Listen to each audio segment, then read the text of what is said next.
Lola Rice here, namasyal po nung isang araw kasama ang mister ko. Pumunta kami sa favorite naming hotel sa Villadio po. Maganda po kasi lagi ang kanilang po pala ang aking lolo na napasyal dito sa Villadio. Yan, nag-iigib siya. Kasi sanay sa amin sa probinsya mag-igib. So, dumayo siya dito sa Las Vegas. Mga kalolara, papakita ko sa inyo ang mahiwagang kamay na ang ganda ng bulaklak. Oh, ang ganda-ganda.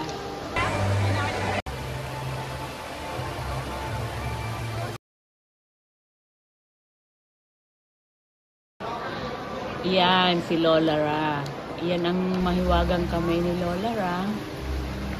Ang diwata na si Lola Ra.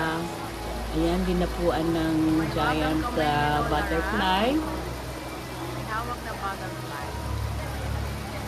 As usual, maraming tao kasi maganda talaga ang kanilang display.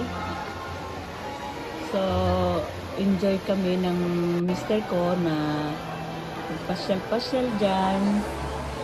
So, yan o, ang magandang giant process.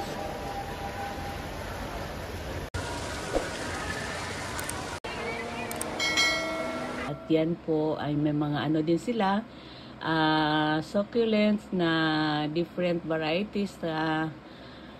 Iilan lang ang meron ako dyan kasi nga hindi nabuhay yung aking mga succulent dahil nga pag summer dito hindi ko alam kung saan ko sila ilalagay dahil sobrang init.